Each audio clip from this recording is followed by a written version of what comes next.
Shalom, perkenalkan nama saya Orlis Elina Tanopo, kelas F semester 2, NIM 101/2022-0210, mata kuliah Sejarah Gereja Indonesia dan Sejarah Gereja Lokal. Di sini saya akan menjelaskan tentang periodisasi sejarah gereja Indonesia. Sejarah gereja Indonesia adalah pembagian waktu dan masa yang bersejarah dalam perkembangan gereja di seluruh dunia. Dalam sejarah periodisasi dibagi dalam 3 bagian, yaitu gereja kuno diperkirakan tahun 30 sampai 590 Masehi.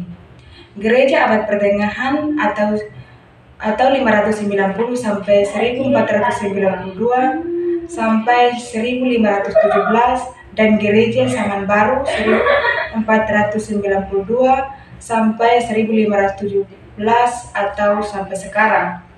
Ciri-ciri periodisasi sejarah gereja kuno. Yang pertama, bentuk organisasi atau tata gereja diperkembang gereja berdasarkan organisasi yang terdapat di masyarakat atau presbiteros, episkopos, dan diakonos. Yang kedua, adapun faktor-faktor teologi atau filsafat. Munculnya ajaran gnosis, ajaran yang merusak gereja menganggap bahwa materi adalah sumber segala dosa atau pengetahuan manusia lebih tinggi dari Alkitab.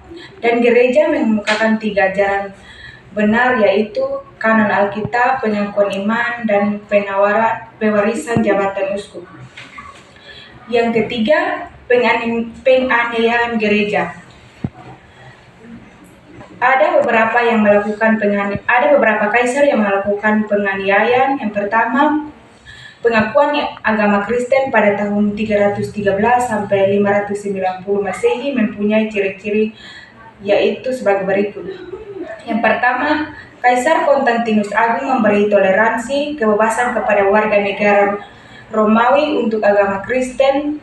Ada pula juga gereja berkembang dalam kebebasan dan menikmati hak-hak yang sama dengan agama lain. Serta gereja di samping lembaga rohani juga menjadi kuasa politik. Yang kedua, adanya konsili-konsili. Yang pertama, Konsili Trinitas atau Nisea pada tahun 325.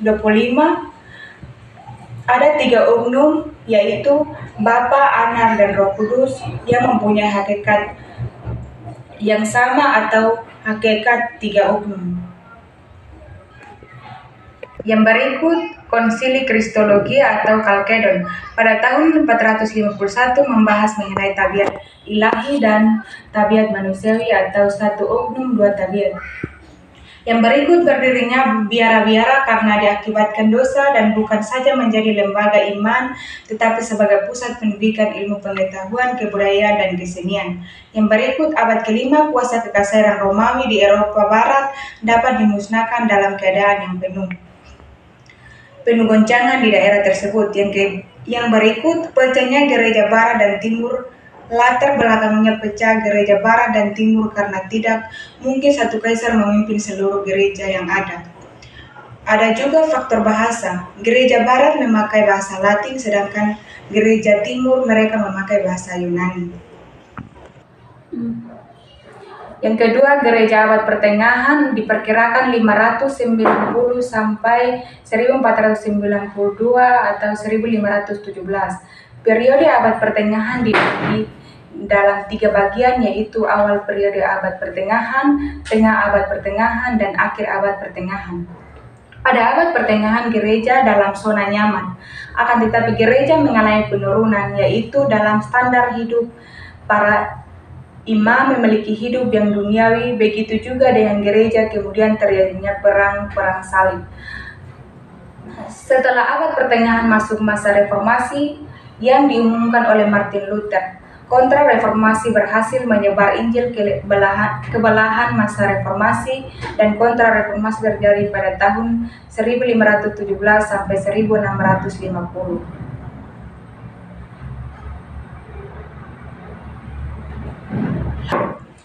Pada masa 1650 sampai 1789 dikenal masa pietisme dan pencerahan. Mereka menginginkan orang-orang hidup secara Kristiani bukan hanya sekedar mengisi otak, tapi juga dapat mengisi dengan firman Tuhan. Setelah masa pencerahan, akhirnya gereja masuk ke tahap di mana gereja sesudah revolusi. Di abad ke-18 sampai 20, perkembangan di Protestan. Pada abad 19 bangkit lembaga-lembaga yang dikenal sending. Pada abad ke-19 terjadi panen raya. Pada abad ke-20 terjadi Perang Dunia Pertama 1914 sampai 1918 dan Perang Dunia Kedua yaitu 1945 sampai 1947. Pada situasi ini gereja dituntut untuk dapat mandiri dan tidak bergantung pada lembaga lain. Yang ketiga, sejarah zaman baru.